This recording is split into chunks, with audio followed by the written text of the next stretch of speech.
औरव नाम के एक ऋषि थे, ध्यान से सुनो।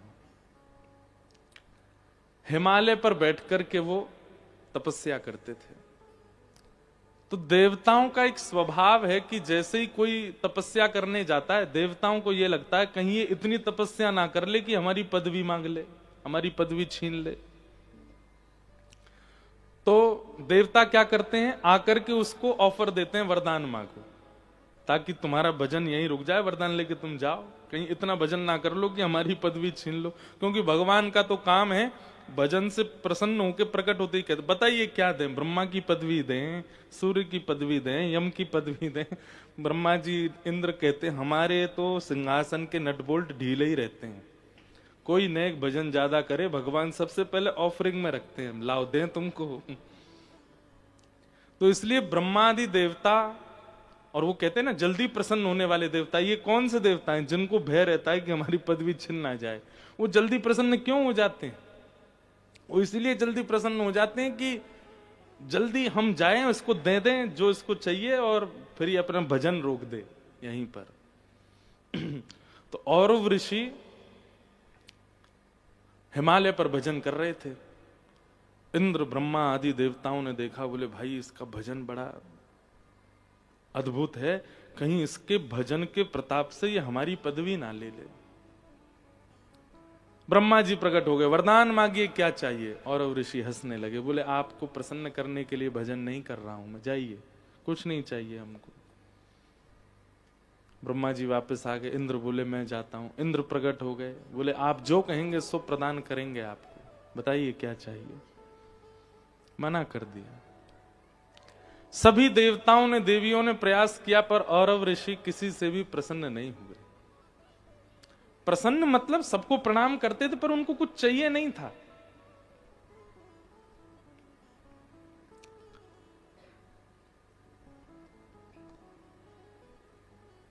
सब दौड़े दौड़े महादेव के पास गए।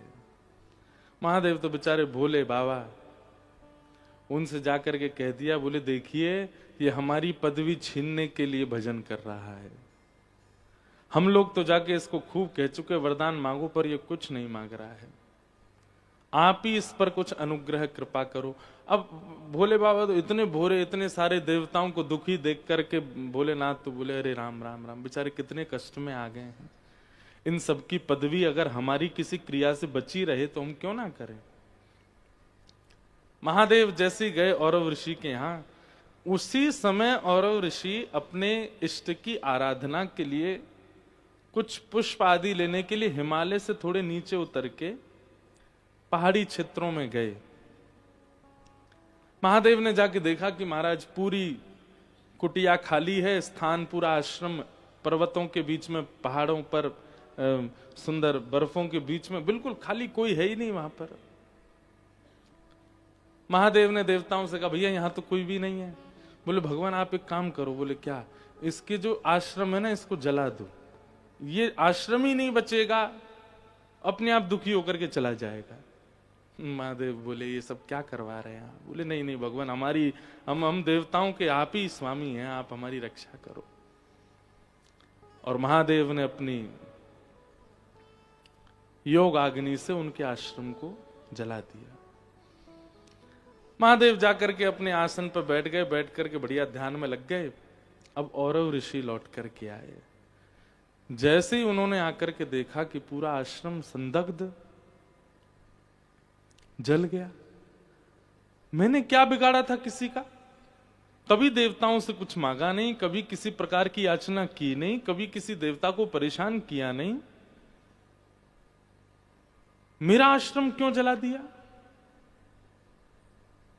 कमंडल से जल लिया और तुरंत श्राप दे दिया, जिसने भी मेरा आश्रम जलाया है, जिस प्रकार मेरा आश्रम जल रहा है उसी प्रकार उसके तन में भी यही अग्नि धधकनी प्रारंभ हो जाए। दिखेगी नहीं पर पीड़ा पूरी वही देगी। ये श्राप जैसे दिया। महादेव बैठे थे भजन में बैठे बैठे महादेव को प्रश्वेत के बिंदु उत्पन्न होने लगे। महादेव को कोई पीड़ा नहीं दे सकता, पर एक ऋषि के मुख से निकले हुए वचनों को अनर्थ नहीं करना चाहते हैं महादेव। महादेव को किसी की कोई बात कभी नहीं कुछ पीड़ा दे सकती, उनको कोई पीड़ा नहीं दे सकता, वो पर ब्रह्म है। परंतु क्योंकि ऋषि बोल रहा है, अगर ये इनके कही गई बात लागू नहीं हुई तो ऋषि मुख से निकली हुई बातें सर्वथा व्यर्थ मानी जाएंगी।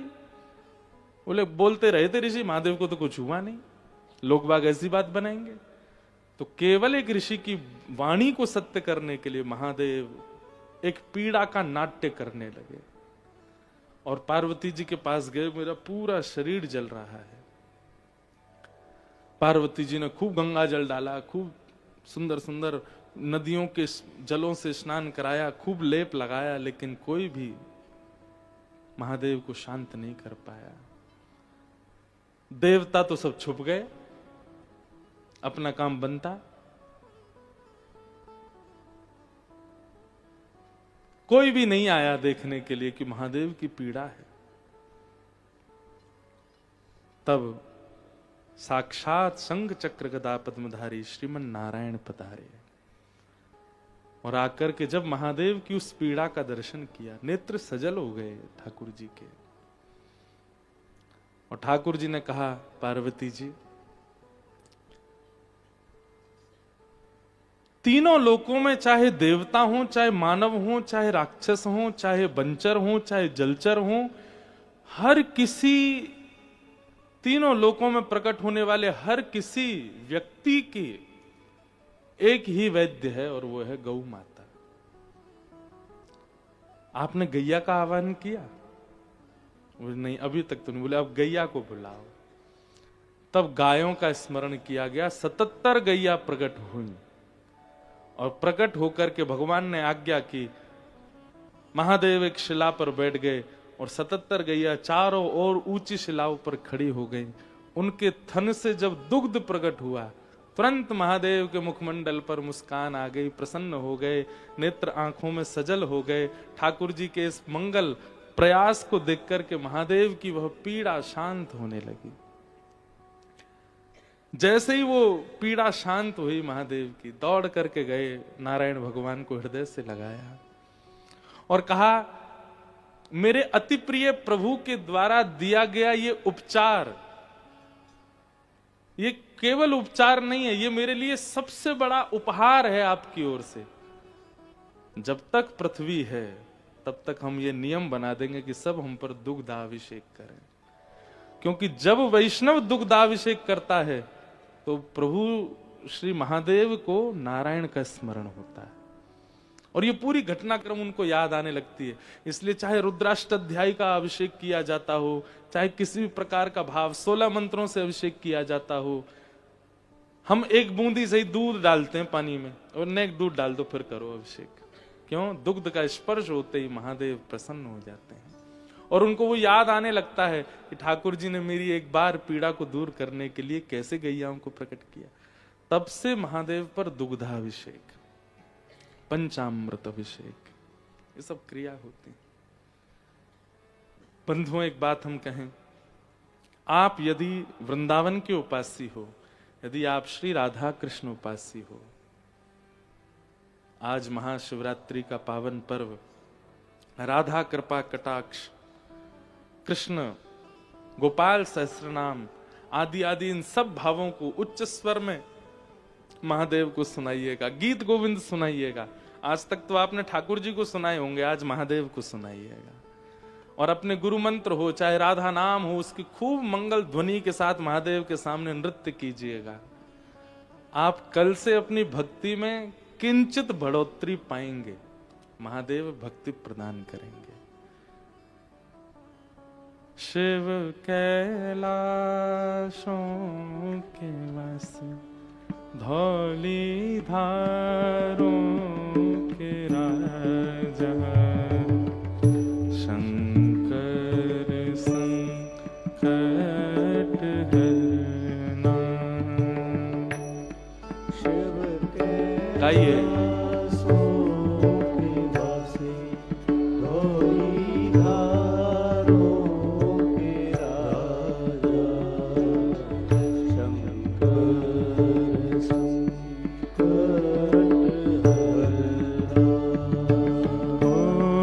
शिव कैलाशों के वासी धौली धारों के राजा शंकर संकट हरना।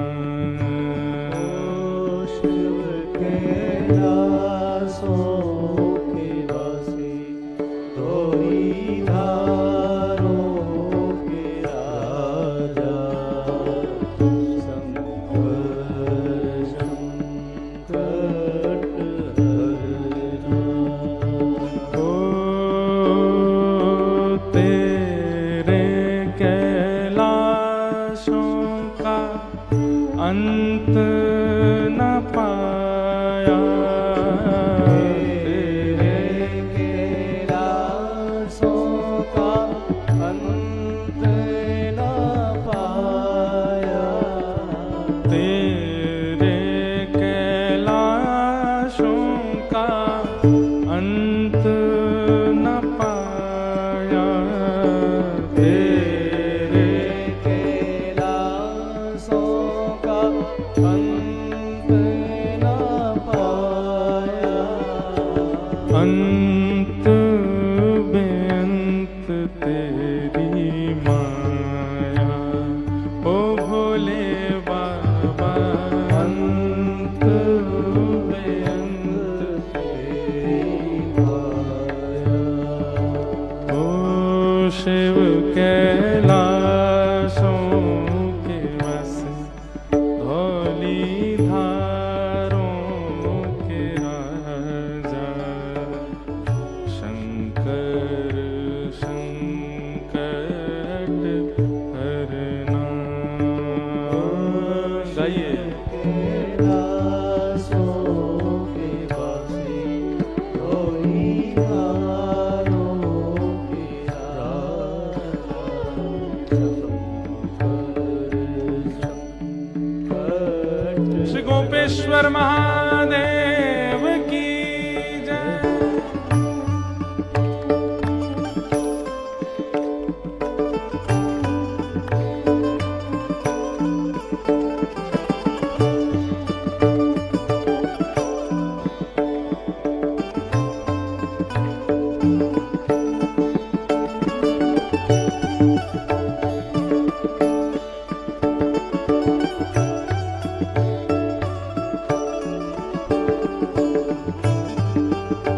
नमः पार्वती पते हर हर महादेव।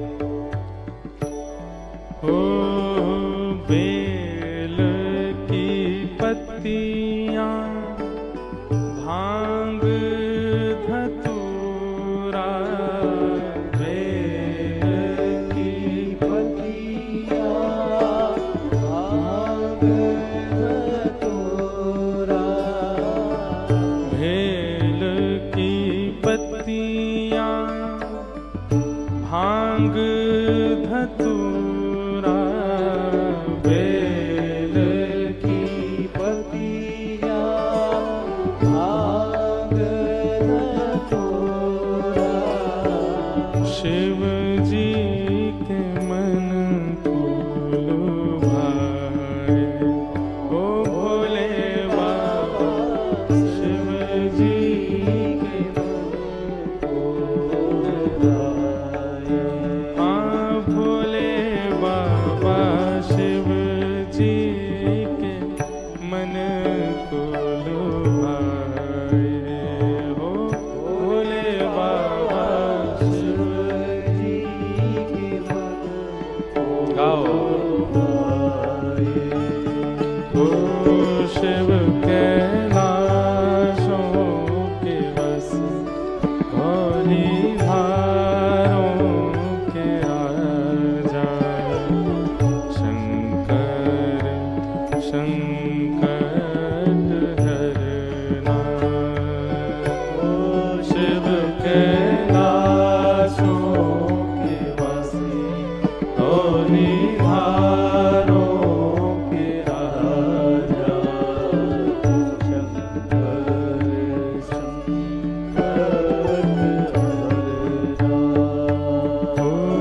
शिव कैलासों के बसे धौली धारों के राजा शंकर शंकर